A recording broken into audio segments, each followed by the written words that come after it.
네, 노동기본권에 대해서 살펴보기로 했는데요. 그 전에 그러면 이 기본권은 뭘까요? 이 기본권이라는 말을 참 많이 쓰고 있으니까 이 기본권이 무엇인지 이걸 먼저 좀 알아보도록 합시다. 네, 기본권은 헌법이 보장하는 국민의 권리를 말하는데요.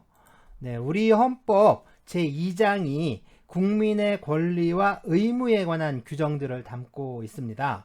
주로 여기에 규정된 권리들을 말하는데 꼭 헌법에 규정된 권리만을 기본권으로 보장하는 건 아니고요.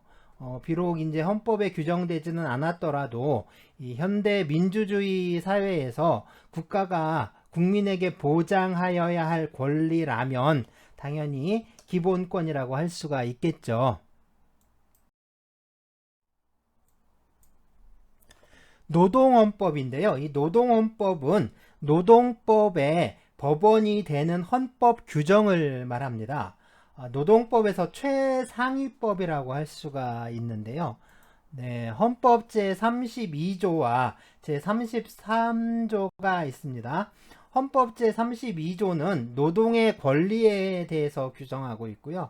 헌법 제33조는 단결권, 단체 교섭권, 단체 행동권, 네, 노동 3권이라고 하죠. 이 노동 3권에 대해서 규정하고 있습니다. 이것처럼 헌법이 보장하고 있는 이 노동에 관한 기본권을 노동기본권이라고 하는데요. 노동의 권리와 노동 3권을 합쳐서 노동기본권이라고 합니다.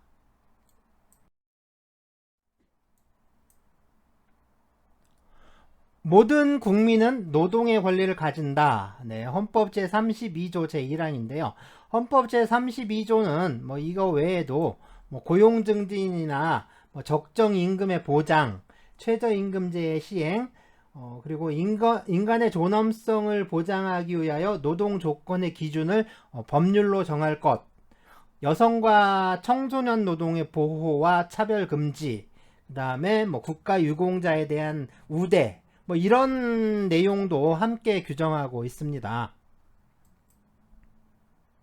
자, 노동자는 노동 조건의 향상을 위하여 자주적인 단결권, 단체 교섭권 및 단체 행동권을 가진다라고 이렇게 규정하고 있죠. 네, 이게 저깁니다. 이게 이제 노동 3권에 대해서 이렇게 이제 규정하고 있는데요. 네. 단결권, 단체 교섭권, 단체 행동권, 이게 노동 3권이죠. 자, 먼저 그러면 이 헌법 제32조에서 정하고 있는 이 노동의 권리는 주로 이제 한 사람의 노동자와 또 한 사람의 사용자 간에 발생하는 문제에 좀 집중을 하게 되는데요. 이것을 개별적 노동관계라고 합니다. 이러한 개별적 노동관계의 중심이 되는 법률이 바로 이제 근로기준법이라고 할 수가 있는데요. 네. 그리고 이제 헌법 제33조에서 정하고 있는 이 노동 3권 있죠. 이 노동 3권의 경우에는 이 한 사람의 노동자가 아니라 이 노동자 집단과 사용자 간의 관계를 중심으로 다루게 되는데요. 이것을 집단적 노동관계라고 합니다. 자, 이러한 개별적 노동관계의 중심이 되는 법률이 이제 근로기준법이었다면, 자, 이것처럼 이제 집단적 노동관계에서 어떤 가장 기본적인 법률은 노동조합 및 노동관계 조정법인데요. 보통은 이게 줄여서 노동조합법이라고 합니다. 자, 이렇게 이 개별적 노동관계와 집단적 노동관계가 노동관계의 핵심이라고 할 수 있는데요. 결국에 이 노동법 체계의 가장 어떤 핵심적인 핵심적인 축은 이러한 이제 개별적 노동관계와 집단적 노동관계라고 할 수가 있고요. 그렇기 때문에 이 근로기준법과 노동조합법이 이 노동법에 있어서의 가장 기초적인 법률이라고 할 수가 있습니다. 네, 노동기본권에 대해서 살펴보기 전에 먼저 꼭 짚고 넘어가야 할 문제가 있는데요. 네, 유명한 말이죠. of the people, by the people, for the people. 아주 유명한 말인데, 이게 이제, 이 아브라함 링컨이 이 게티스버그에서 한 연설의 한 대목이라고 하는데요. 보통 이걸 어떻게 번역을 하죠? 네, 이게 이제 국민에 의한 국민을 위한이라고 이렇게 번역을 하잖아요. 그런데 이 말이 정말 국민이라는 말인가요? people이라는 말은 국민이 아니라 그냥 사람들이잖아요. 그러니까 국민은 네이션이죠. 그러니까 이게 번역이 좀 잘못됐다라는 게 이렇게 바로 이제 느껴질 수가 있는데 사실 이 people은요, 이 people은 사람들, 그러니까 보통 이제 인민이라고 번역을 해야 합니다. 그런데 왜 이 인민이라는 말을 쓰지 않는 걸까요?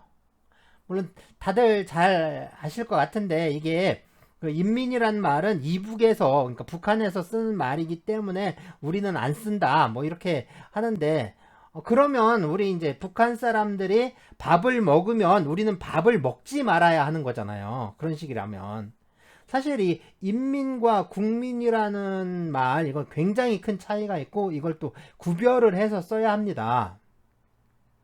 자, 그렇다면 하나 이제 잠깐 다른 얘기를 할게요. 자, 우리 헌법 제1조 제2항에 네, 이제 대한민국의 주권은 국민에게 있고 자, 모든 권력은 국민으로부터 나온다라고 하잖아요. 네, 우리 그러니까 대한민국 헌법 제1조 제2항입니다. 대한민국의 주권은 국민에게 있고 모든 권력은 국민으로부터 나온다라고 하는데 그런데 이게 이제 우리나라 사람들 대부분은 이 대한민국의 주권이 국민에게 있고 자, 예, 그러니까 이제 자기 자신이 또 대한민국의 국민이니까 나는 대한민국의 국민이니까 바로 자기 자신이 그러니까 이제 내가 대한민국의 주권자라고 생각을 하는데요. 여러분들도 아마 그렇게 생각하시죠? 자, 이게 맞는 걸까요? 자, 여러분들은 대한민국의 주권자가 맞습니까? 네라고 대답을 했다면, 예, 여러분들이 네라고 대답했다면, 여러분들은 진짜 커다란 착각을 하고 있는 거예요. 정답을 말하자면, 여러분들 개인은 대한민국의 주권자가 아닙니다. 여러분들은 주권자가 될 수가 없어요. 여러분들은 그냥 대한민국의 통치를 받는 백성으로서의 국민이지, 주권자도 아니고, 또 이제 지금 이제 이 현행 헌법에 의해서 주권자가 될 수도 없습니다. 전에 이 김재동이라는 사람이 뭐 헌법을 가지고 여기저기 돌아다니면서 뭐 한다고 막 떠들어대고 책도 내고 그랬는데 그런 헛소리에 속으면 안 되는 거예요. 뭐 김재동이 무슨 판사도 그러니까 판검사도 아니고 변호사도 아니고 그 사람이 뭐 그 사법고시 본 사람도 아니고 또 법학자도 아니잖아요. 예, 전혀 이제 법학하고 상관없는 사람인데 그냥 방송에 나와서 그냥 사람들이나 웃기고 뭐 이제 기자 사람들이나 좀 웃기게 하고 그다음에 진행이나 하는 사람이지 진짜 법의 기초의 기초도 모르는 사람이 막 그렇게 이제 떠들고 다니는 거죠. 그게 다 말장난이고 그냥 정치적 선동인 거예요. 그런데 속으면 안 되는 겁니다. 자, 우리 헌법에는 이 국민이라는 말을 참 많이, 그러니까 자주 쓰고 있는데, 그게 모두 동일한 의미로 쓰이고 있는 건 아닙니다. 그래서 이 국민의 의미를 좀 분류를 해보면 크게 세 가지 정도로 나눌 수 있는데요. 먼저, 네, 국민은 이 대한민국의 국적을 가진 국적 보유자를 의미하는 말로 쓰입니다. 그러니까 진짜 그러니까 원래 의미의 국민이라고 할 수가 있는데요. 헌법 제2조 제1항에서 대한민국의 국민이 되는 요건은 법률로 정한다 라고 했을 때 그때의 국민이 여기에 국민에 해당해요. 자, 모든 국민은 법률이 정하는 바에 의하여 선거권을 가진다 라고 했을 때 국민도 이 범주에 들어간다 라고 할 수가 있습니다. 자, 다른 한편으로 국민이 이 대한민국의 국적을 가진 사람뿐만 아니라 모든 사람들을 의미할 때도 있는데요. 모든 국민은 인간으로서의 존엄과 가치를 가지며 행복을 추구할 권리를 가진다. 자, 모든 국민은 법 앞에 평등하다. 모든 국민은 신체의 자유를 가진다. 모든 국민은 양심의 자유를 가진다. 모든 국민은 종교의 자유를 가진다. 모든 국민은 언론 출판의 자유와 집회 결사의 자유를 가진다. 자, 모든 국민은 학문과 예술의 자유를 가진다. 자, 이때의 국민은 국적을 가진 사람만을 의미하는 건 아니겠죠. 여기에서 이 자유와 권리를 가진 국민은 이 세상의 모든 사람들을 의미합니다. 그러니까 이 경우에는 그러니까 네이션이 아니라 피플인 거죠. 자, 다음으로 이게 중요한데요. 다음으로는 한 사람 한 사람의 국민이 아니라 자, 모든 국민의 집합체로서의 국민이 있습니다. 그러니까 이 국민은 현실에서 실제로 존재하는 국민이 아니에요. 그리고 이 국민은 내가 아닙니다. 그러니까 여러분도 아닌 거죠. 이 국민은, 여기서 말하는 국민은 우리 모두 그 누구도 아니에요.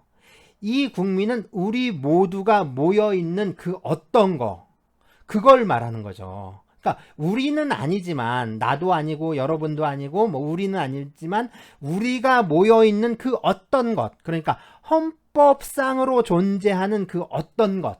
네, 무슨 말인지 이해가 되세요? 그러니까 이 국민은 뭘 말하냐면 사람들이 이 관념적으로 설정한 추상적 형태의 어떤 국민인 거죠. 자, 이 국민은 국가와 헌법에 의해서 만들어진 기관입니다. 자, 그런데 우리가 대통령이라고 하면 우리는 뭐 지금 또는 전에 이 대통령의 자리에 있던 사람을 떠올리잖아요. 그렇지만 그 사람은 대통령이 아니라 대통령의 직에 있었던 사람이죠.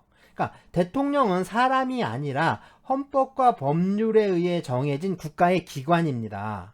그러니까 대통령은 이 대통령의 직에 있으면서 대통령의 역할을 수행하는 구체적으로 실제하는 어떤 사람이, 그런 사람이 현실에 존재하는 거죠.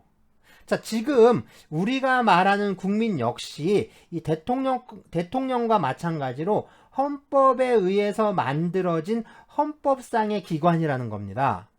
그런데 이 국민은 이 대통령처럼 현실에서 존재하는 걸까요?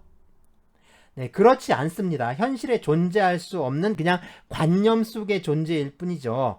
바로 이 국민이 헌법 제1조 제2항에서 말하는 대한민국의 주권은 국민에게 있고 모든 권력은 국민으로부터 나온다 라고 할 때에 바로 그 국민인 거죠. 그러니까 네, 나도 그렇고 여러분들도 이 국민은 아니에요. 다시 말해서 우리 국민들 한 사람 한 사람은, 그러니까 우리 한 사람 한 사람의 국민은 주권자가 아니라는 말입니다. 그럼 주권자는 누구인 거예요? 바로 이 추상적 헌법기관으로서의 국민이 주권을 갖고 있는 거예요.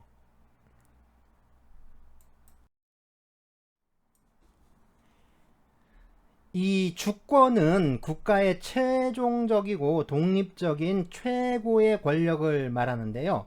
그러니까 이 국가가 존립하기 위해서 반드시 필요한 요소라고 할 수가 있죠. 그렇다면 이 주권이 누구에게 있는가?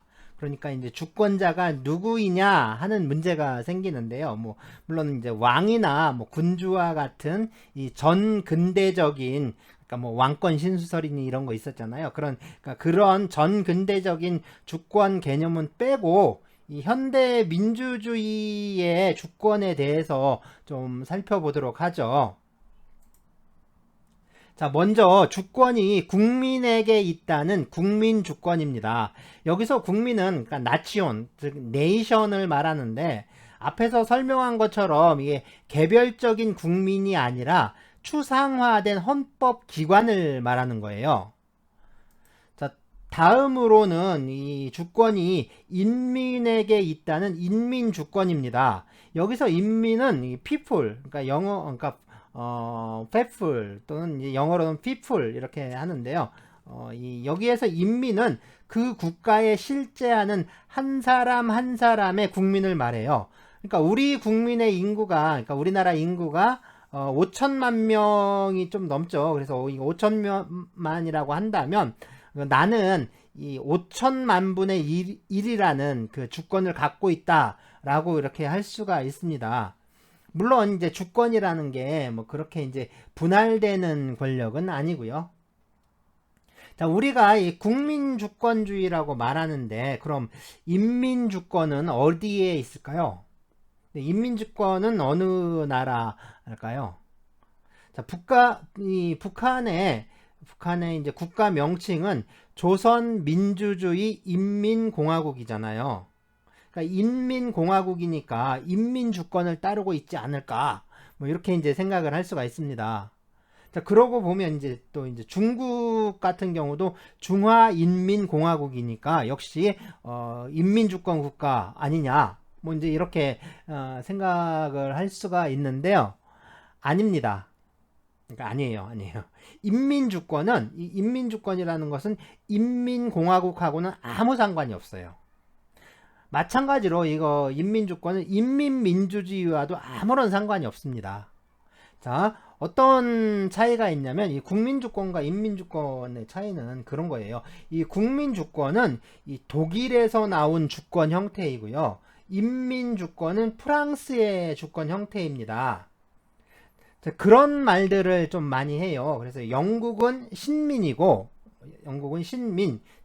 독일은 국민이고 그 다음에 프랑스는 시민이다. 뭐 이런 말이 있는데요. 혹시 이제 들어본 적이 있을 것도 같아요. 그래서 영국은 신민, 독일은 국민, 그 다음에 프랑스는 시민 이렇게 얘기를 하는데, 자, 여기서 독일은 국민이다. 예, 또 이제 이 나치온, 그러니까 이 네이션이죠. 영어로 네이션. 이거를 국민이라고도 번역하고 또 민족이라고도 할 수가 있어요. 그래서 민족 뭐 이렇게 말할 수도 있는데 어쨌든 뭐 예전부터 옛날부터 이 독일의 어떤 그 민족주의 또는 뭐 국가주의 전통은 참 유명했습니다. 자, 그리고 그 국가주의가 좀 극단적으로 발현된 게 바로 나치즘인 거죠. 그런데 우리나라의 법 체계가 혹시 이런 말 많이 들어보셨을 텐데 이 우리나라의 법 체계는 대륙법에 속한다. 뭐 이런 얘기들 많이 하죠. 그러면 이 대륙법 중에 그러니까 유럽 대륙 쪽에서도 이 독일 법계에 속한다. 그러니까 우리는 독일법을 많이 따랐다라는 말도 좀 많이 하죠. 이게 뭐냐면 이 1900년대 초에 일본에서 이 독일법을 아주 전폭적으로 받아들였습니다.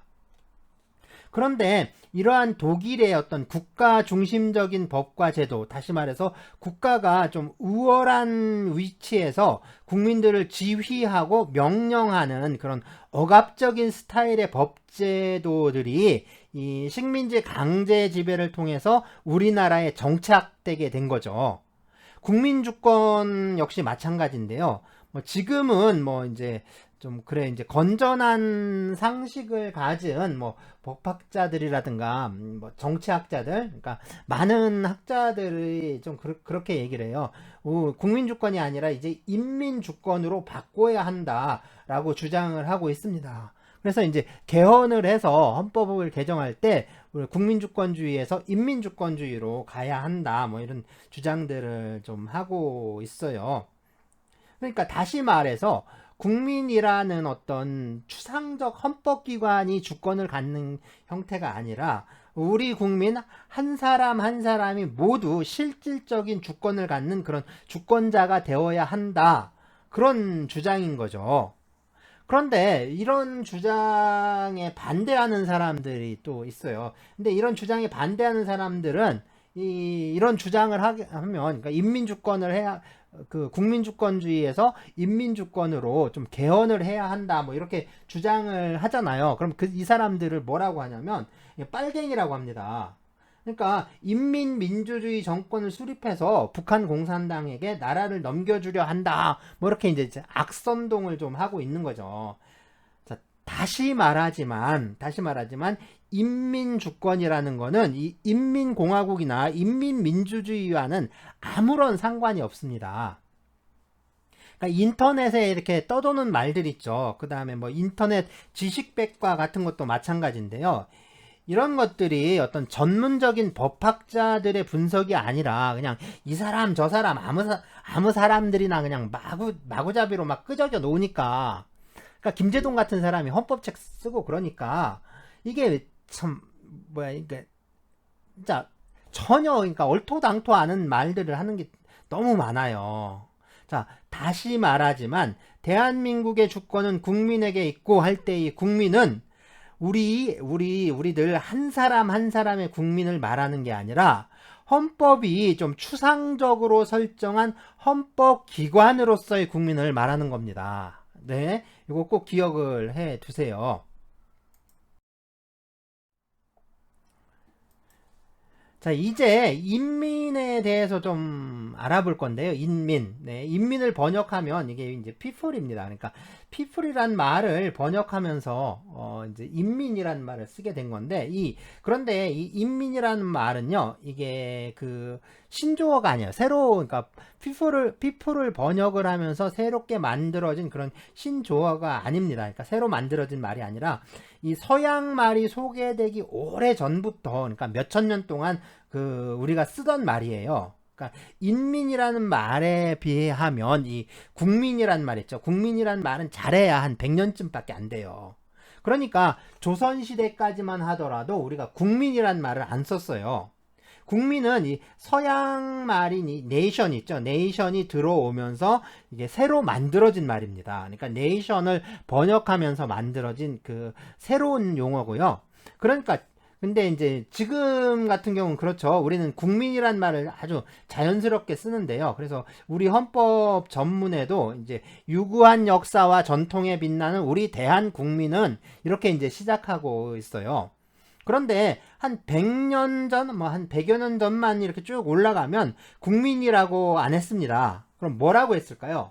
그러니까 그때만 하더라도 뭐 조선국민, 뭐 이렇게 얘기를 안 했어요. 그러니까 대한국민 뭐 이렇게 얘기를 안 했다고요. 그죠? 뭐라고 했을까요? 네, 바로 국인이라고 했습니다. 국인. 조선국인, 고려국인, 그리고 대한국인 이렇게 말했어요. 네. 그리고 이제 이 인민이라는 말은 보시면 사람 인자와 백성 민자가 합쳐진 말인데요.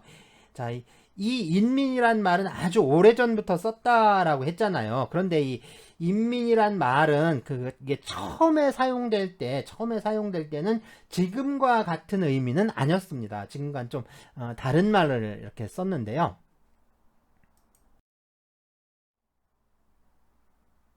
자, 이게 이제 선사시대 유적지인데요. 뭐 이런 유적지를 좀 발굴을 해보면 아주 오래전부터 사람들이 모여서 집단을 이루고 살았다라는 걸 알 수가 있습니다. 그런데 지금과 같은 형태로 모여 산 건 아닌데요. 네, 예전에 사람들이 이렇게 집단을 이루고 모여 살 때는 지금과 다른 무언가 좀 중요한 특징이 좀 하나가 있습니다.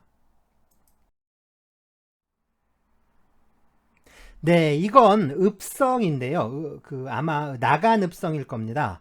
나간읍성 말고도 뭐 서산의 그 해미읍성이나 뭐 저기 전라도의 고창읍성도 유명하죠. 예전에 사람들은 이렇게 모여 살면서 이 야생 동물이라든가 어떤 다른 나라 또는 다른 부족의 침입을 막기 위한 이 방어 시설을 설치하고 살았다는 점이 가장 큰 특징인데요. 이 방어 시설의 대표적인 게 바로 울타리, 그러니까 이 성곽이죠. 이 성곽인데 이게 바로 국입니다. 이 성곽을 전체를 이제 국이라고 하는데, 그러니까 이 나라 국자의 원래 의미가 이제 바로 이런 거예요. 지금 우리는 이 나라 국이라고 해서 추상적인 국가를 의미하는 글자로 이해를 하지만, 원래 이 국자는 이렇게 사람들이 이렇게 울타리를 이렇게 치고, 다시 말해서 뭐 석성이든 뭐 이제 돌로 쌓은 이것처럼 이제 돌로 쌓은 석성이든 아니면 흙으로 쌓은 토성이든 아니면 뭐 이제 나무를 이렇게 나무 울타리죠. 그러니까 목책이라고 하는데 이 목책이든 간에 어쨌든 이렇게 크게 이제 성곽을 두르고 성곽을 두르고 그리고 이제 그 안에 모여 살았어요. 그래서 이제 그러한 형상을 본뜬 게 바로 이 나라 국자예요. 그래서 이 나라 국자를 보시면 겉으로 테두리를 두르고 있잖아요. 마치 이게 마을을 삥 둘러서 이게 성을 쌓은 것 같죠. 자, 이 성의 안쪽에 사는 사람들, 그래서 성의 안에 사는 사람들을 인이라고 했어요. 사람인. 국의 안에 산다라고 해서 보통 국인이라고 했거든요. 그러니까 이 인은, 그 사람 인자 썼잖아요. 이 인은 그러니까 이제 귀족이거나 아니면 좀 사는 사람들, 자유민들입니다. 그러니까 어느 정도 좀 있는 사람들인 거죠. 그리고 이 성의 바깥에 사는 사람들 있죠. 이 사람들을 민이라고 했어요. 민. 그러니까 백성민.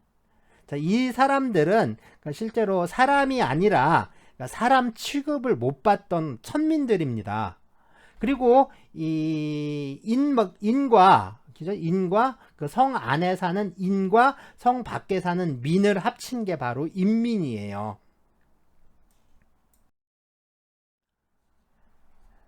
네, 서양도 마찬가지였는데요. 이렇게 적들로부터 도시를 방어하기 위해서 이 도시를 삥 둘러 성곽을 쌓았어요. 그런데 이 지금 보는 성곽은 뭐 중세 시대에 쌓았다라고 얘기는 하지만 실제로 이게 쌓은 거는 다 이게 근대에 더군다나 이게 대부분 현대에 재건한 그 재건축물입니다. 대부분 이게 쌓은 지 한 100년 이렇게 100년, 200년 정도 된다고 해요. 뭐 이제 그 원형은 처음에 이제 중세 시대부터 쌓은 건데 실제로 이게 이제 근대 이제 자본주의 초기에 뭐 이런 식으로 많이 이렇게 성곽을 둘렀다고 해요. 어쨌든 이렇게 이제 성곽을 그 두르고 살았습니다. 그래서 이 성곽을요, 이게 이제 부르크 또는 부르그라고 불렀어요. 부르그 또는 부르크 뭐 이렇게 불렀는데 오늘날 보면 지명에 무슨 부르크라고 많이 남아 있잖아요. 뭐 이제 함부르크라든가 뭐 이런 게 부르크라는 말이 있는데 그 이게 다 이제 성을 의미하는 말입니다. 그리고 이 성 안에 사는 사람들, 그러니까 이 부르크 안에 사는 사람들을 이제 부르주아지라고 했어요. 부르주아지. 그래서 성 안 사람이란 뜻입니다. 그래서 성 안에 사는 사람들이란 뜻에서 부르주아지라고 했는데 이 성 안에는 이게 그렇죠. 이제 성 안에는 보통 시장이 있고 또 성 안에 사는 사람들은 주로 이 시장에서 일하는 사람들이니까 그래서 이제 시에 사는 사람들, 그 시장에서 일하는 사람들 그런 뜻으로 시민이라고 이제 번역을 한 거죠. 그래서 부르주아지를 이제 시민이라고 하는 겁니다. 네, 이 그리스의 아테네인데요. 네, 그리스 사람들은 자기네 나라를 그리스라고 부르질 않아요. 그럼 뭐라고 부르냐면 이 엘라스라고 부릅니다. 엘라스. 그러니까 영어식으로 하면 헬라스인데요. 헬라스인데 아주 이제 오래전부터 이제 그렇게 불렀어요. 또 지금도 그렇게 부르고 있다고 합니다. 예, 재밌는 거는 이 그리스가 일찍 이 로마에 편입이 되죠. 그래서 로마 제국의 일부가 됐는데 또 이 그리스는 동로마 제국 천년을 지배했던 이 동로마 제국의 중심지이기도 했으니까 그러다 보니까 이 그리스에서 이 로마인이라고 하잖아요. 로마 사람들. 그럼 이게 로마인은 그 이탈리아 사람들을 말하는 게 아니라 바로 자기 자신들을 가리키는 말이라고 이렇게 해요. 그래서 그리스에서 로마인은 이탈리아 사람이 아니라 그리스 사람들을 이렇게 말하는 것이다. 뭐 이렇게 이제 이해를 한다고 합니다. 그런데 이 고대의 이 그리스인들은요. 자기 자신들은 이 엘레네스 그러니까 엘라스의 사람들이면서 또 이제 전설적인 영웅이 있는데 그 전설적인 영웅 헬렌의 후손이란 뜻에서 이 엘레네스라고 불렀는데요. 그러면서 이제 한편으로 자기가 아닌 자신들이 아닌 이 이민족은 네, 이 바르바로이라고 불렀습니다. 바르바로이. 이 바르바로이는 바르바르스, 그러니까 바르바르스의 복수형인데요. 이 말이 이 야만인을 뜻하는 그 바바리안의 어원이 됩니다. 그러니까 영어로 바바리안이라고 하잖아요. 바바리안. 그 어원이 되는 게 바로 이 그리스어 바르바로이에서 온 거죠. 그런데 이 말은요, 우리가 이제 번역을 할 때는 외국인, 뭐 이방인, 야만인 이렇게 번역을 하는데요. 실제 의미는 이게 이제 실제 의미는 그게 아니라 개 있죠? 개 XX, 예, 개 뭐시기 개모 개 XX 우리가 이제 이렇게 부르는 말 있잖아요. 욕을 할 때 막 이렇게 하는 개 뭐라고 하는 그런 뜻이에요. 그러니까 이제 요거를 좀 점잖게 번역을 하자면 그런 이제 개 소리를 하는 사람들 그런 뜻이에요. 개 소리를 하는 사람들. 자, 개가 이제 짖잖아요. 근데 우리는 개가 짖는 소리를 알아들을 수가 없죠. 근데 어쨌든 이제 우리나라에서 개는 이렇게 멍멍 이렇게 짖죠. 그리고 또 왈왈 이렇게도 하는데 이 고대 그리스에서는 개들이 이렇게 이제 바르바르 이렇게 짖었나 봐요.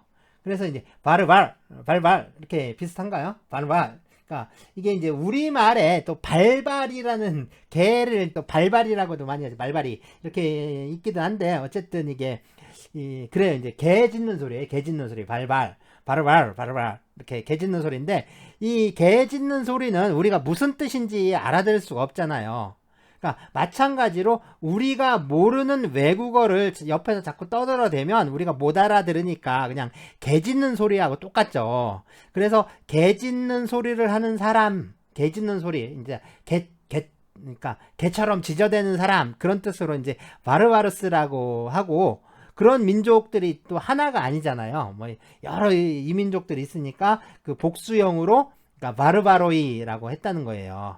네, 어떻게 보면 이게 이제 서양식의 인민 개념이 여기서 그러니까 인과 민의 개념이 뭐 여기에 있다 이렇게 라고도 또 이해를 할 수가 있죠.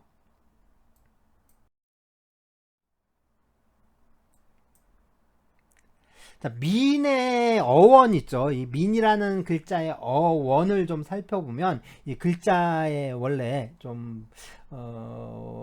그 원래 형태 이런 걸 보면 참 좀 뭐랄까요, 좀 끔찍한 사연이 있는데요. 우리가 이제 이걸 백성민이라고 하잖아요. 백성민이라고 하는데 이 백성은 네, 100가지 성, 그러니까 우리가 뭐 이씨, 김씨, 박씨 하는 그런 모든 성을 의미합니다. 그런데 이 성이라는 게 원래 이 귀족이라든가 뭐 자유민 계급에만 있었지 천민들에겐 성이 없었어요. 그러니까 봉건 시대에 그러니까 중국 주나라의 그 사회 체제가 바로 봉건 제도를 기반으로 이루어졌잖아요. 그러니까 이 봉건 제도 하에서 사람들은 이 자신이 어느 가문에 속하는지를 표시하기 위해서 이 성과 씨라는 걸 사용했는데요. 네, 이 성과 씨를 사용했어요. 그래서 우리 같은 경우에는 이 성과 이 씨를 쓰는데 성과 씨를 다 써요. 성과 씨를 지금 우리는 다 사용하고 있는데 지금 우리가 사용하는 씨는 그 본관이라는 또 본이라는 형태로 이렇게 지연적인 개념으로 남아 있습니다. 그런데 이게 이제 재밌는 게 중국 같은 경우에는 아마 그 성만 쓸 거예요. 지금 현재는 씨를 따로 사용하지 않고 아마 성만 이렇게 쓰고 있고 일본 같은 경우에는 이 성이 없습니다. 그러니까 일본인들은 성이 없어요. 일본인들은 성이 없기 때문에 그냥 씨를 써요. 씨. 무슨 씨를 쓰는데 그래서 그 일제시대에 그 창씨 개명이라는 걸 하죠. 창씨. 그러니까 창씨가 뭐냐면 씨를 새로 만들라는 거예요. 그러니까 한국인들은 뭐 일본처럼 그렇게 그러니까 일본 같은 씨를 사용하고 있지 않으니까 일본처럼 씨를 만들어라. 그래서 그걸 써라 해서 그게 이제 창씨예요. 창씨. 그래서 개명은 그 이름을 바꾸는 거고. 그래서 이제 그게 창씨 개명인데 물론 그게 이제 성을 없애라라는 뜻은 아니고 그냥 성은 성은 그냥 집에서 알아서 니네들이 알아서 쓰고 대신에 이제 호적에 어떤 공식적으로는 그 이제 일본식의 씨를 만들어서 사용해라 뭐 이렇게 한 게 이제 그게 이제 창씨 개명 정책이었던 거죠. 어쨌든 이렇게 이제 네, 성씨가 있는데 이게 현재 이제 그런 거예요. 일본은 씨가 없고, 그러니까 씨만 사용하고 성이 없고, 우리는 이제 성과 씨를 현재 이제 아직 다 사용하고 있는데, 어쨌든 이 성이라는 거는 그러니까 이제 귀족이라든가 진짜 그 가문을 내세울 만한 게 있는 그런 사람들만 성을 썼어요. 그러니까 이제 그 천민들은 성이 없었던 거죠. 그래서 이렇게 천민들은 뭐 이제 가문이 없으니까 그래서 성이라는 게 필요하지 않아요. 그리고 이제 천민들이 이제 성을 갖게 되면 그 자기 주인의 성을 따르게 됩니다. 그 자기 주인이 사실 이제 그 집안 사람이잖아요. 내가 이제 노예라면 내가 아무개 집안의 노예니까 아무개 집안의 그 성을 나도 갖게 되는 거죠. 그게 뭐 대단한 게 아닙니다. 그래서 뭐 그렇게 얘기를 해요. 김자진이 뭐 노비들을 해방하면서 모두 안동김씨를 줬다. 뭐 이렇게 얘기를 하는데 안동김씨를 줬다 하는데 그게 뭐 특별한 게 아닙니다. 노비들은 성이 없으면 주인의 성을 따라야 되는 거죠. 자, 이제 그런 건데요. 어쨌든 이게 이제 그 앞서서 우리가 인과 민을 나누었는데 이 성이라는 게 그러니까 인에게만 있지 사람 인자 그 인에게만 있지 민에게는 없었습니다. 그러니까 백성민자의 민이라는 계층에게는 성이 없었죠. 그런데 이걸 왜 백성민이라고 할까요? 자, 이건 뭘 의미하냐면 이 민의 사회적 지위가 천민에서 양민으로 그러니까 자유민으로 상승한 것이다. 뭐 이런 그런 사회적 현실이 좀 반영된 것이다라는 걸 알 수가 있습니다. 물론 이제 이렇게 지위가 상승하는 경우도 있는데 반대로 지위가 또 떨어지는 경우도 있어요. 네, 이제 백정이죠, 백정. 백정이 누구냐면, 이 가축을 도살하거나 또는 수공업에 종사했던 특수한 좀 천민계층, 그 계층을 우리가 백정이라고 불렀는데요. 그런데 이 백정은, 뭐냐면, 원래 백정이라는 게 어느 계층을 말하냐면, 이게 이제 군대에 가거나 또는 나란 일로 또 부역을 담당하는 그런 이제 15살, 그러니까 15세 이상의 성년 남자를 이 정이라고 했어요. 정. 그래서 장정이니 정남이니 이런 하는 말 이게 다 이제 그런 의미로 쓰인 거거든요. 그래서 지금도 그 훈련소에 입대할 때 그 뭐라고 하죠? 그 정이라는 말을 좀 쓰는 것 같던데. 병정 이런 말도 쓰죠. 병정. 그래서 이게 그래서 정은 그래서 이 뭐냐면 그 정의 의무 그러니까 군역의 의무가 있는 그런 사람들 군역의 의무가 있다라는 건 자유민이라는 뜻입니다. 그러니까 노예나 노비 계급에게는 그 어떤 군역의 의무라든가 납세의 의무가 존재하지 않아요. 그들은 그 이제 국가에 대한 아무런 의무가 없습니다. 그러니까 노비나 노예는 자기 주인에 대해서 의무를 부담하죠. 그러니까 이 백정이란 말은 결국에 뭐냐면 이 정이라는 말은 뭐냐면 군대에 가거나 뭐 이제 부역을 해야 하는 어떤 군역의 의무를 부담하는 그런 그러니까 양민, 자유민을 의미하는 건데 이 왜 백자 그러니까 힐백자가 붙었냐면 벼슬을 한다거나 관직에 나가면 그러니까 이 관복을 입잖아요. 관복을 입는데 이 관복이 어때요? 관복의 경우에는 좀 화려하죠. 색깔들이 화려한데 그게 이제 관직에 나가지 않은 사람들이 입는 옷은 그냥 흰 옷을 입었잖아요. 옛날부터. 그래서 이 흰 옷을 입으니까 이 흰 옷은 보통 이제 일반 백성들을 뜻해요. 그래서 이 백정이라고 말을 하면 이 백정이 누구를 말하냐면 그 일반 백성인 거죠. 일반 자유민이면서 국가에 대해서 어떤 군역의 의무를 부담하는 일반 자유민 백성들 그 사람들은 이제 백정이라고 부른 거죠. 그런데 이게 이제 북방 민족 있죠. 이 야인들 북방의 그 여진족들이죠. 주로 이 사람들이 이제 귀화를 합니다. 그러니까 예전에 그러니까 그 우리나라에 이렇게 그 외국에서 이렇게 귀화하는 사람들이 많았어요. 물론 이제 지금도 있지만 옛날에도 이제 그 여러 나라에서 이렇게 귀화해 오고 우리도 이제 그렇게 이제 나가고 그랬는데 이제 왔다 갔다 하면서 살았는데 이 북방에 이제 그 여진족 북방 야인들이 이렇게 귀화를 합니다. 그러면 이제 그 사람들을 이제 우리나라에 정착시키면서 이 백정이 있죠. 그러니까 이 양민으로 편입을 시킨 거예요. 이 사람들이 그런데 농사를 짓던 사람들이 아니니까 농사를 못 짓는 겁니다. 그러니까 농사를 못 짓고, 그러니까 원래 뭐 이제 짐승을 키우고 다루던 사람들이니까 이 사람들이 하는 일이 자연스럽게 이제 가축을 도살하는 일을 하게 된 거죠. 그러면서 이 백정이라는 말이 자연스럽게 이 양민에서 특수한 분야에 종사하는 그 천민 계층을 일컫는 말이 돼버린 거예요. 자, 이게 이제 민자인데, 이 민이라는 글자에는 좀 사연이 좀 있습니다. 옛날에는 민이라는 글자를 이렇게 썼는데, 아주 오래전에는 이렇게 썼습니다. 그러니까, 근데 이게 무슨 형상처럼 보이죠? 그러니까 이게 뭐냐면, 위에 있는 게 사람의 눈이에요, 눈. 눈 밑에 이게 뾰족한 송곳이라든가, 이제 갈고리 있죠. 갈고리 같은 것을 딱 대고 있는 그런 모습입니다. 자, 왜 눈에다가 송곳이라든가 갈고리 같은 것을 대고 있을까요?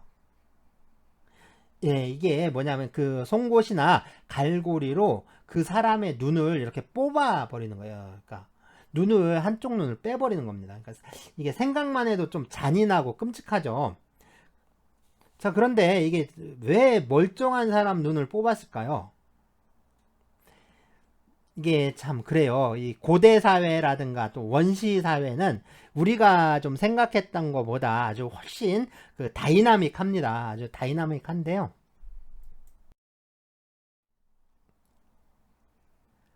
네, 옛날이나 지금이나 뭐 사람 사는 세상에는 이 전쟁이 좀 끊이질 않았어요.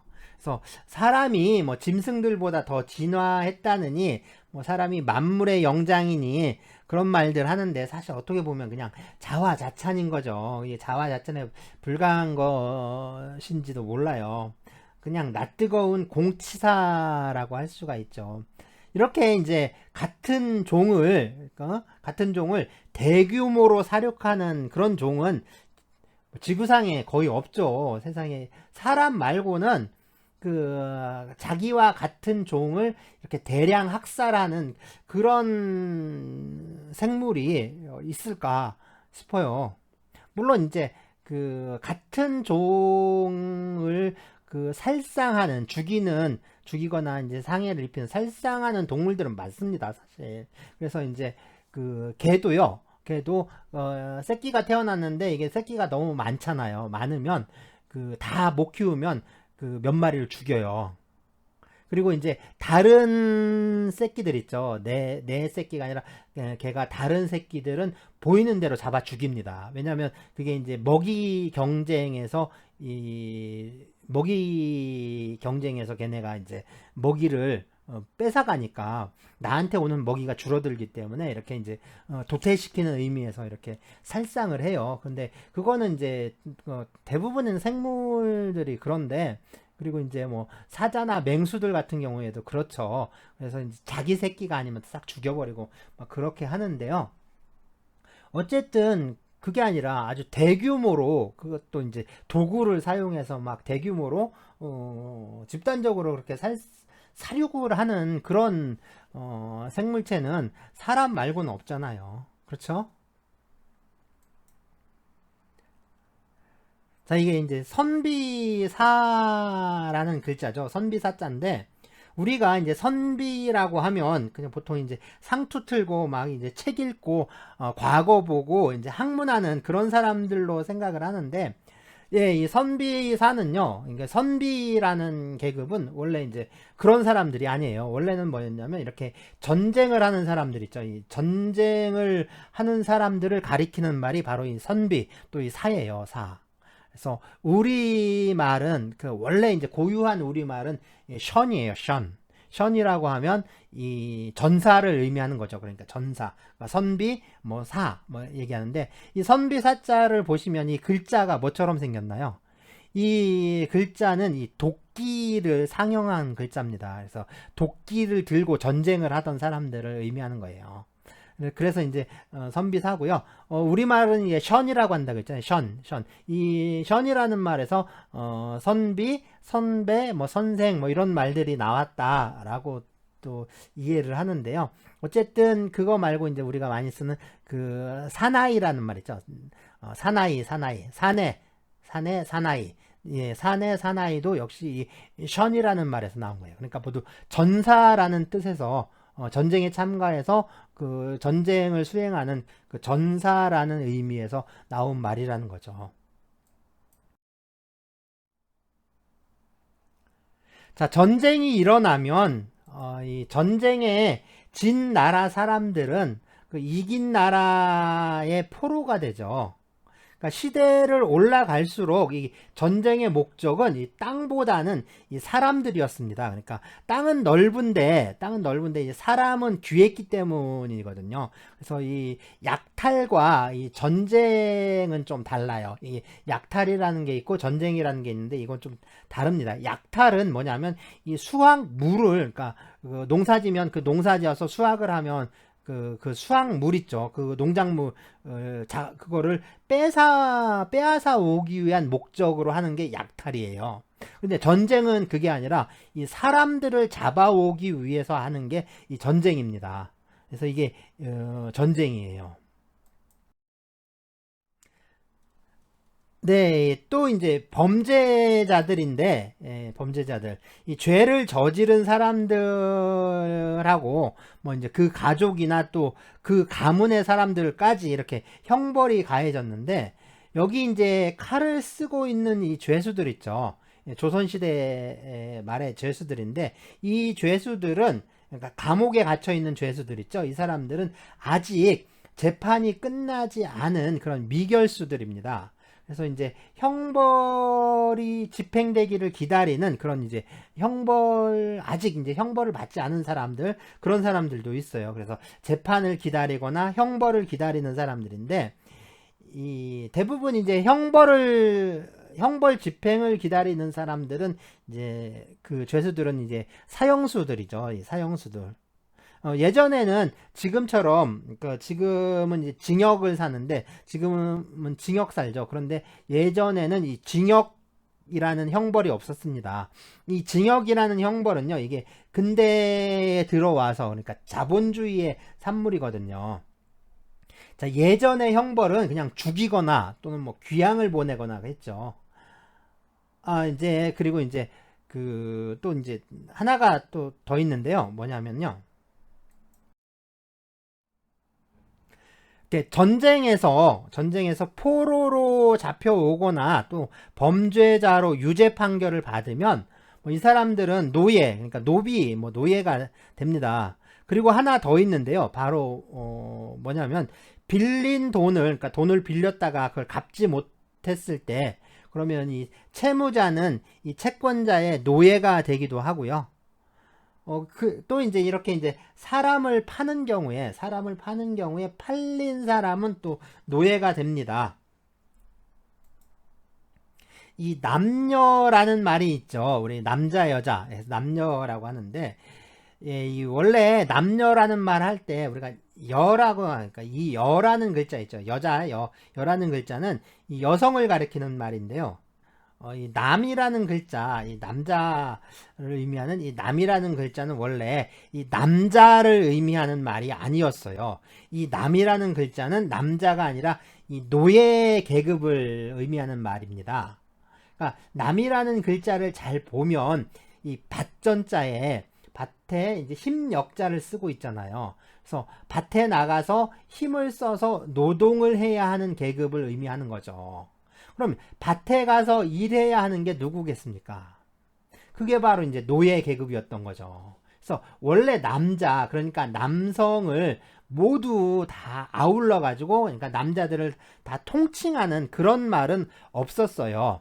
그러니까 고대 시대의 남자들, 그러니까 지배계급의 남자들은 모두 전사였죠. 지배계급의 남자는 전사입니다. 그래서 선비사자를 썼어요. 그래서 선비사라고 하면 지배계급의 그 남자들을 말해요. 그리고 이제 지배계급이 아닌 남자들 있죠. 지배계급이 아닌 남자들은 결국에 이렇게 끌려온 노예들이겠죠. 그래서 이 끌려온 노예들한테는 이 남이라는 글자를 쓴 겁니다. 그러니까 남자는 남자가 아니라, 그러니까 이제 동물적으로 말하면 이 여자는 사람의 암컷을 가리키는 말인데, 이 남자는 사람의 수컷을 가리키는 말이 아니라 뭐라고요? 이 남자는, 그러니까 남자는 노예를 의미하는 거예요. 노예 계급. 여자라는 글자, 이 여자라는 글자 모양 자체가 애를 낳고 키울 수 있는 그런 신체 구조를 가진 사람들을 가리키는 말이었는데, 이 남이라는 글자는 노예로 끌려와서 노동에 종사해야 했던 그런 사람들을 가리키는 말이었던 거죠.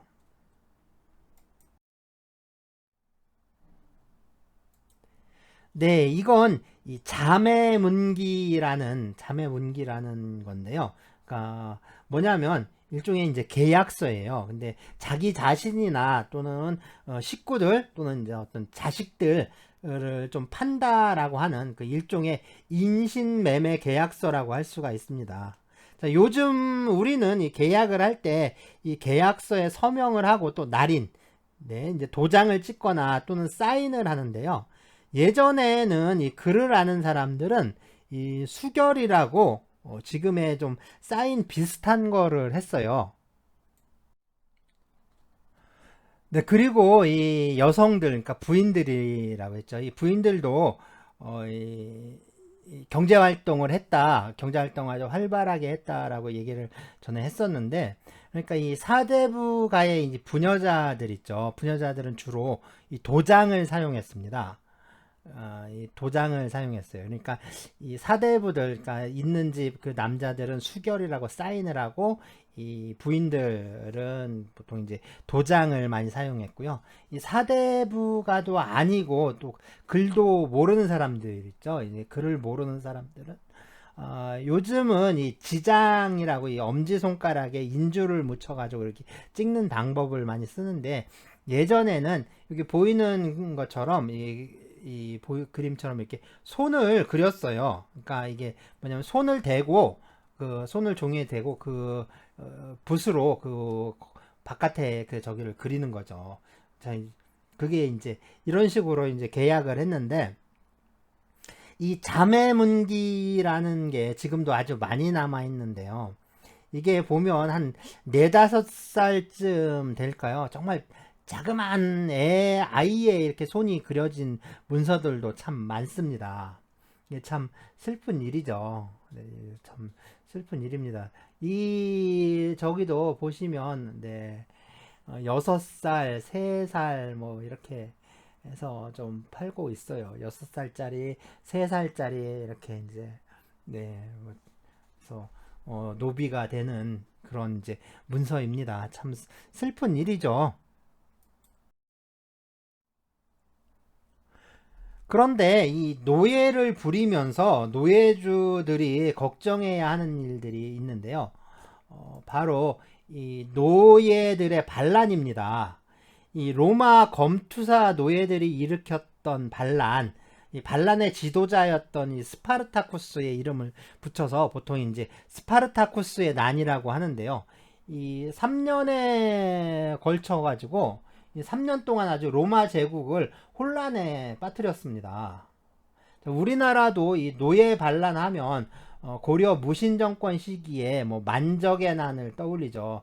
그 외에도 뭐 이제 대전 지역, 뭐 이제 그때는 공주였는데요. 그때 공주였는데 지금의 그 유성 쪽입니다. 그 유성 쪽이라고 하는데, 공주 유성현의 동쪽 심리에 있었다고 해요. 그래서 명학소라는 지역인데, 이 명학소라는 지역에서 망소이의 난이 일어나죠. 이거 역시 천민들의 반란이니까 뭐 노예 반란으로 봐도 그게 틀렸다라고 할 수가 없습니다. 사실 보면 이름 없는 이렇게 민초들이 일으킨 수많은 밀란들이 있는데요. 뭐 천민들이나 또는 천민과 처지가 다를 바 없는 농민, 평민들이 일으킨 것이라고 할 수가 있습니다. 그래서 예나 지금이나 뭐 노예의 주인들, 이 가진 자들은 이 반란을 진압하고 또 무마하려고 하지, 뭐 제도의 어떤 근원적인 개선을 바라지는 않는데요. 뭐 어떻게 하면 막을까, 뭐 안 일어나게 할까 하는 것만 생각했지, 왜 반란이 일어나는지에 대해서는 아예 뭐 생각을 하지 않습니다. 그러니까 그런 생각을 아예 하질 않았죠.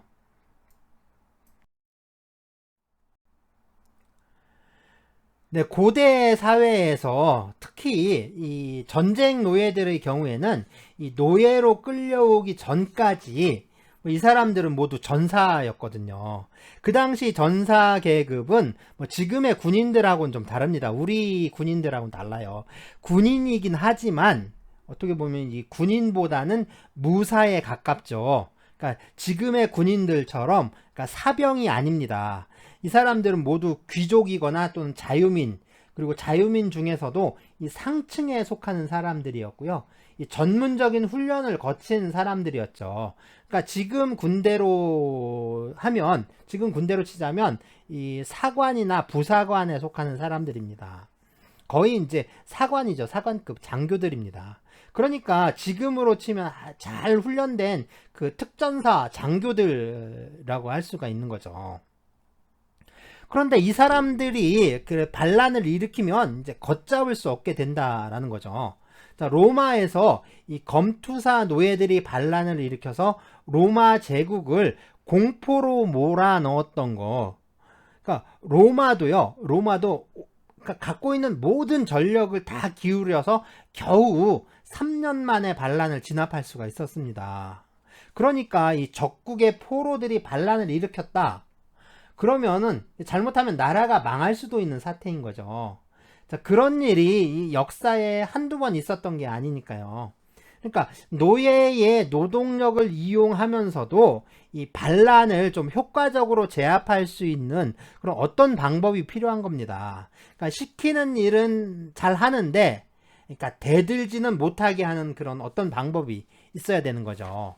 그러니까 노동력은 유지를 하고 전투력만 제거하는 방법. 그게 뭐가 있을까요?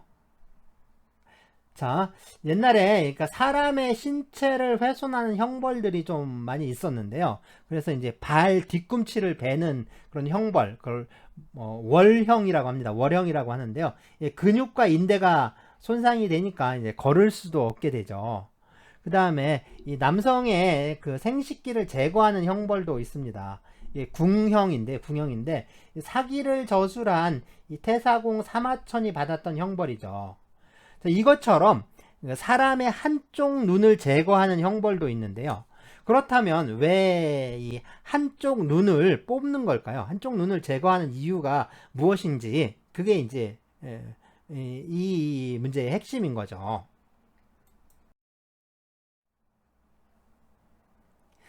예, 바로 이제 이 고대 사회부터 전투에 사용되었던 이 무기와 관련이 있습니다.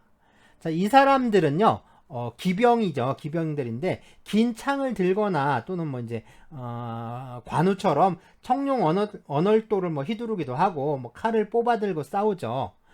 예, 그래서 고대 전투에서 이게 주력 무기였고, 또, 이 무엇보다도 좀 막강한 위력을 발휘했던 게 칼이나 창이 아닙니다. 따로 있어요. 그게 뭘까요? 정말 위력적인 고대의 무기. 네, 바로 활인데요. 활. 활하면 그러니까 우리 민족하고 또 떼어놓을 수가 없죠. 전에 이 노동력은 저장할 수 없다라고 설명을 하면서 이 9개의 태양을 쏘아서 떨어뜨렸다는 이 예라는 인물에 대해서 말한 적이 있었는데요. 그래서 이 동방에서 중원으로 이주한 그 인물이었는데, 이 명궁의 대명사로 불렸던 사람이죠. 자, 뭐 이제 그 외에도 뭐 활쏘기를 잘하는 명궁으로 알려진 인물들이 우리 역사 속에서 아주 많은데요. 이 활은 목표물을 조준해서 쏘기도 하고요. 이 전투 시에는 이 화망이란 걸 구성해서 쏘기도 하는데요. 이 활 쏘기에는 이 사람들이 좀 간과하는 아주 독특한 점이 하나가 있습니다.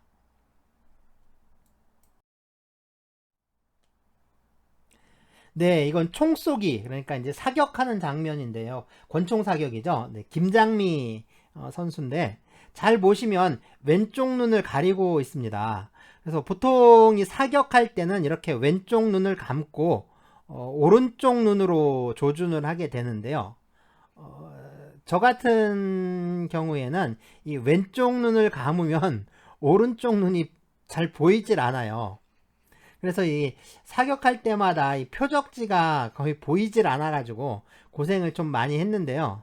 그래서 이제 사격이 끝나면 매일 이제 구르고 빠따 맞고 뭐 그랬습니다. 뭐 그때는 뭐 군대에서 이 집합이나 구타가 좀 일상적인 시절이었는데, 그러니까 이제 하도 맞으니까 하도 맞고 맞는 게 힘들어서 기관총으로 바꿔달라고 했거든요.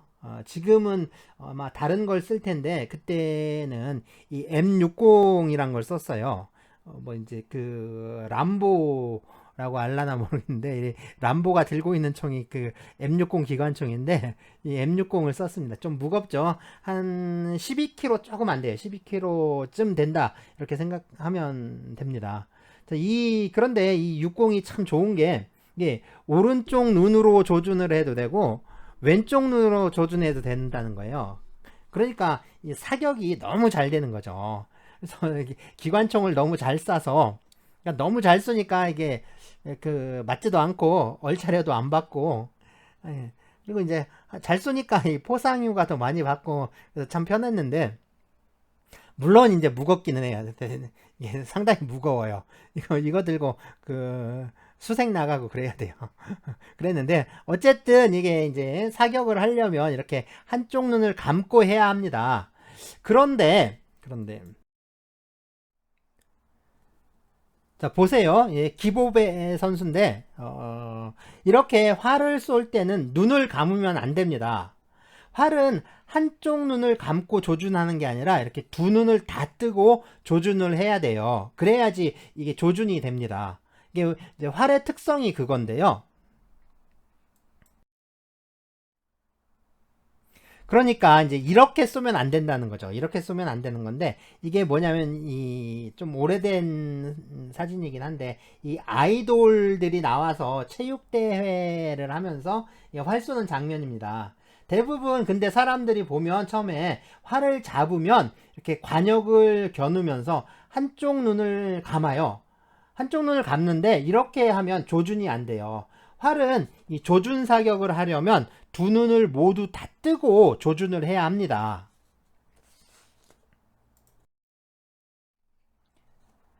네, 장혜진 선수인데요. 보세요. 역시 두 눈을 다 뜨고 있죠. 자, 그럼 이제 아시겠죠? 왜 노예의 한쪽 눈을 뽑아 놓는지 좀 이해가 되시죠? 노예의 한쪽 눈을 뽑아 놓으면 이 활을 쏠 수가 없는 거예요. 그러니까 조준을 할 수가 없는 거죠. 그러면 이 전투력이 팍 떨어지는 거죠. 그래서 이 전쟁 포로를 잡으면 한쪽 눈을 뽑아 놓는 거예요. 그러니까 눈을 한쪽을 다 뽑아 놓는 거예요. 그게 바로 이게 우리가 알고 있는 이 백성민자의 원래 모습입니다. 그리고 원래 뜻도 그거예요. 전쟁에 져서 적국의 포로가 돼서 한쪽 눈이 뽑히고 노예가 된 사람들, 이 사람들이 원래 민이었던 거죠.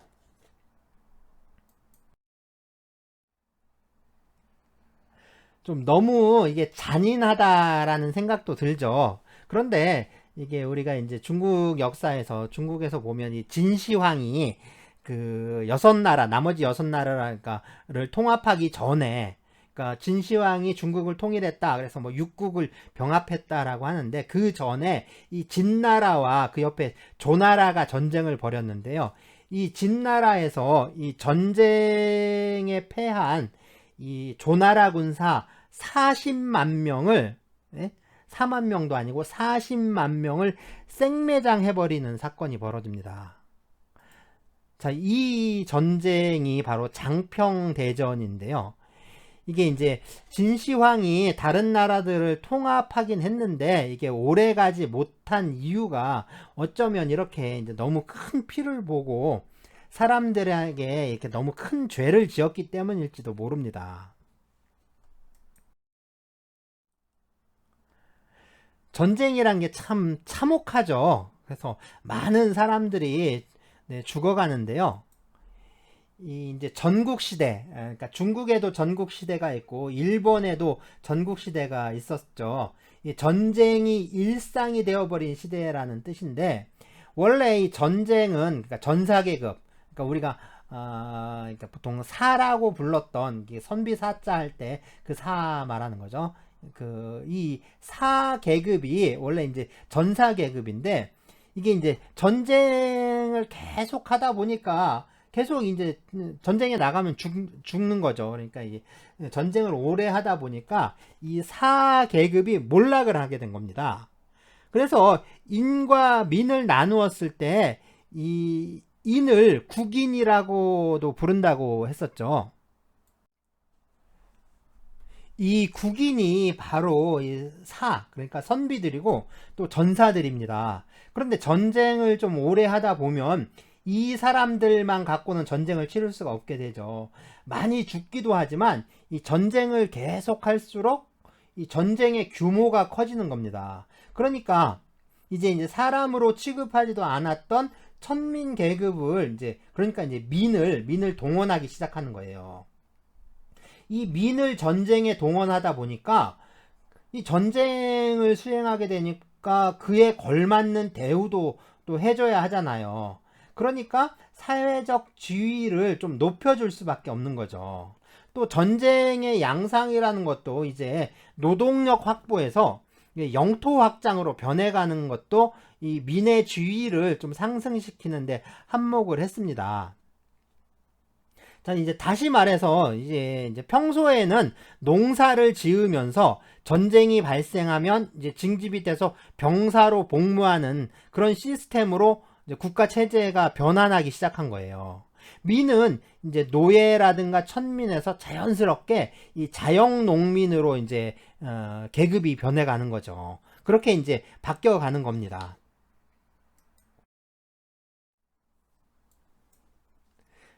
네, 누군지 아시죠? 네, 공자 맹자 할 때 이 공자님입니다. 지금은 우리가 이제 중국이라고 하지만 이제 공자가 살았을 때는 이게 이제 중국이 아니었죠. 그때 중국은 이 주나라, 그러니까 이제 중국 그 한 가운데 있는 그 거기를 중국이라고 하고 이 공자님은 그러니까 중국 사람이 아니었던 거죠. 어디 사람이냐? 그러니까 노나라 사람이에요. 노나라. 그래서 이 노나라 당시에 이제 제후국이었죠. 이제 노나라 사람인데 혈통으로 보자면 이 송나라, 그러니까 이제 상나라죠. 또 은나라라고도 하는데요. 어쨌든 이 주나라가 상나라를 멸망시키고 그 후손들에게 봉해준 나라가 이 송나라인데 이 공자는 이 송나라에서 노나라로 망명한 그 사람의 후손입니다. 그러니까 원래 이제 그러니까 은나라 혈통인 거예요. 그래서 공씨가 공자의 성이 아니라 이 자입니다. 자. 아이자자 있죠. 아들자, 아이자 이렇게 얘기하잖아요. 이 자라는 성을 써요. 그래서 이제 이 성은 자고 자, 그리고 공은 성이 아니라 씨인 거죠. 씨. 근데 그때 중국은 그러니까 그때 중국은 이 주나라가 중국이었다라고 했잖아요. 주나라가 중원에 있는 그 주나라가 중국이었는데 공자는 이 노나라 사람이고 이게 언제 서기 전 551년에 태어나서 서기 전 479년에 돌아가셨습니다. 네, 요즘 보면 우리 기원전, 기원후 뭐 이 기원이라는 말을 많이 쓰는데 이 기원이란 말은 그러니까 연대를 세고 또 인식할 때의 그 원점 같은 건데요. 이게 좀 정확하게 해야 할 게 있습니다. 지금 쓰는 기원은 이게 이제 서양 사람들한테만 기원이지 그게 우리한테는 이게 유일한 기원이 되는 건 아니죠. 우리에게는 이 기원이라는 게 참 많아요. 여러 개가 있거든요. 그러니까 지금은 우리가 이제 왕정 시대가 아니니까 이 연호라는 건 없어요. 물론 이제 일본 같은 경우에는 이 천황이 있으니까 아직도 이 연호라는 걸 쓰죠.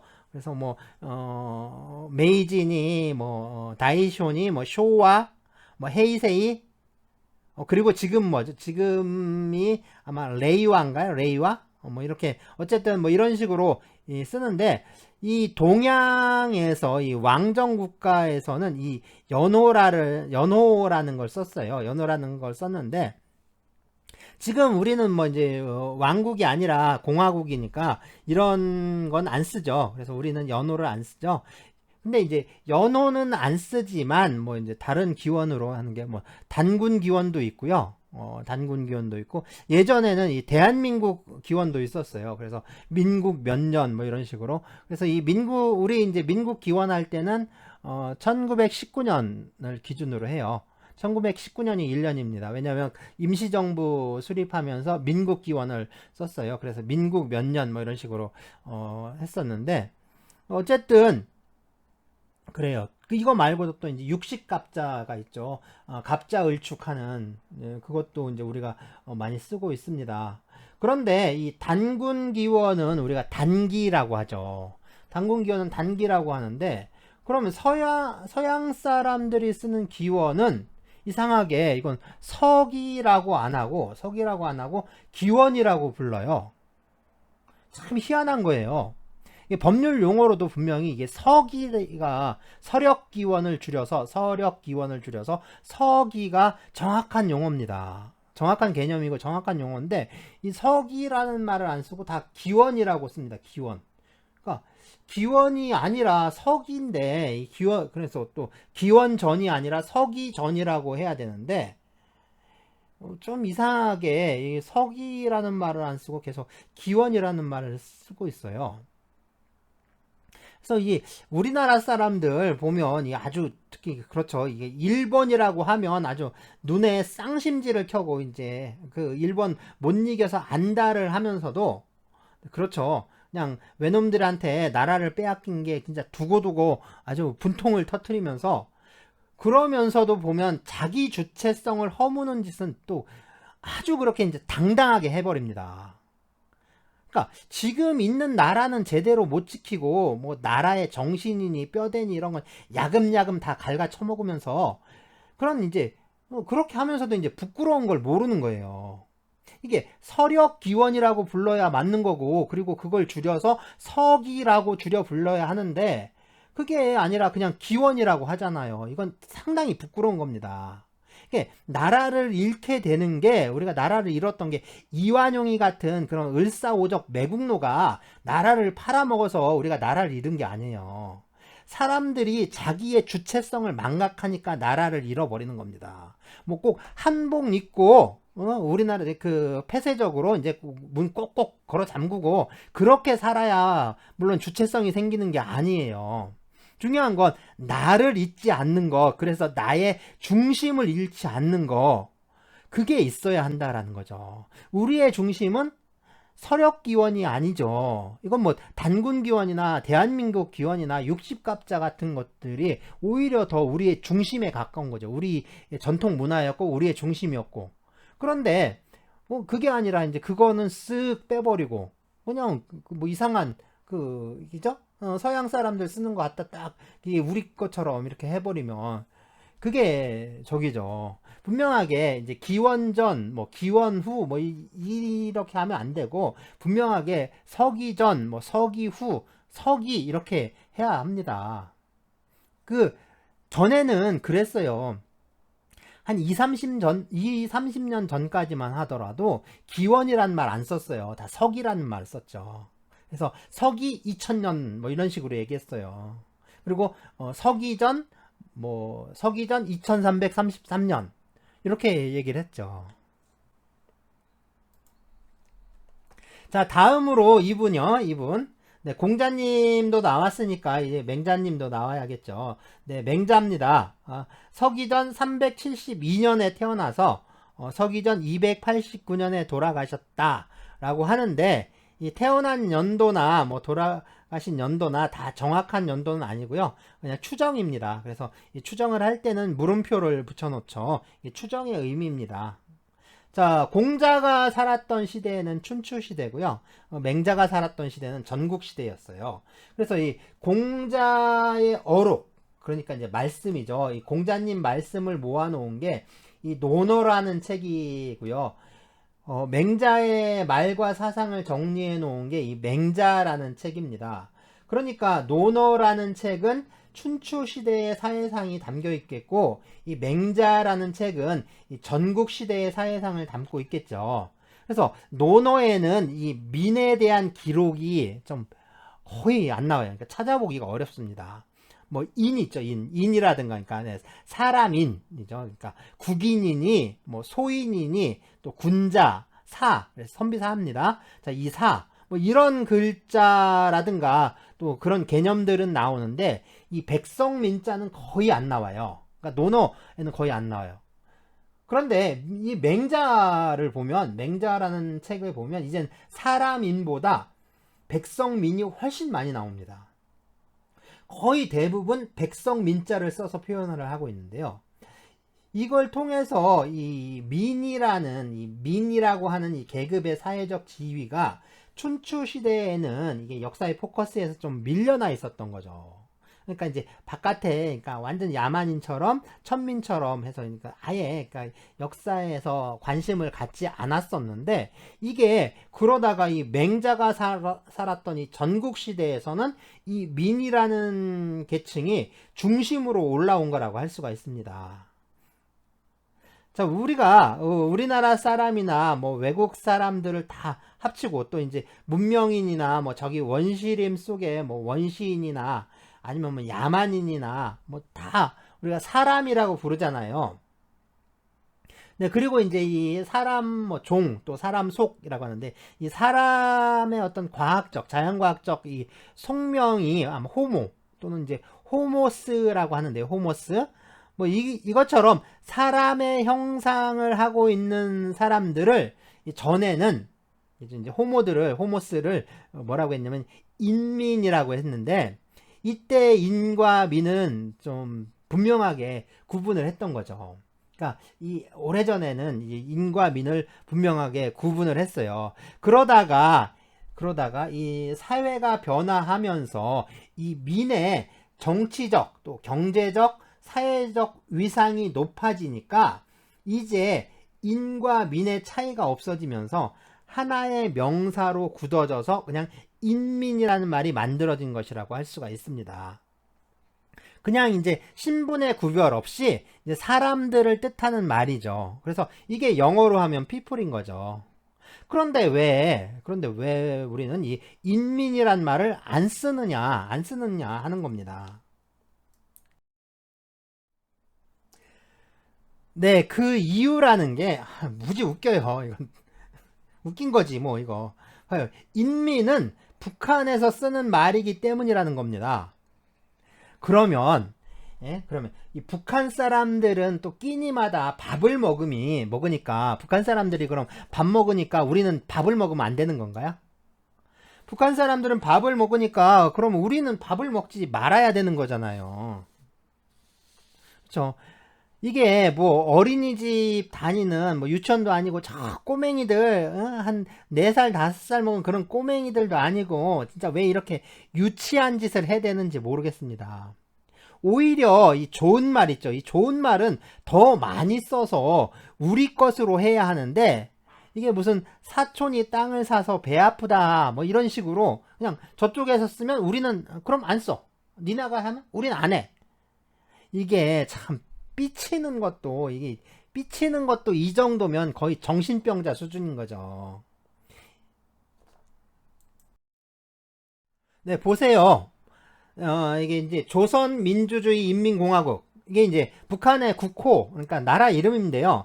여기서 조선은 뭐 옛날부터 있었던 나라 이름이고 또 고유명사니까 이건 빼고, 뭐 민주주의나 뭐 인민이나 공화국이나 이게 다 좋은 말이잖아요. 민주주의는 우리도 많이 쓰지만, 그죠? 민주주의는 많이 쓰는데 이 인민이나 공화국은 또 잘 안 쓰죠.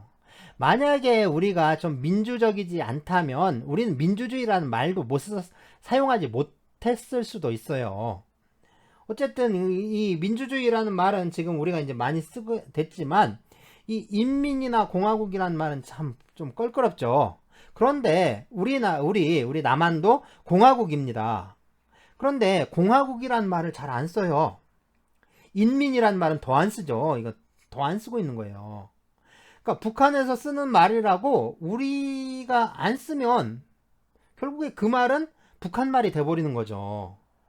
이게 참 얼마나 한심한 짓입니까? 이게 참, 이게 아무리 생각해도 이건 한심한 거예요. 한심한 거.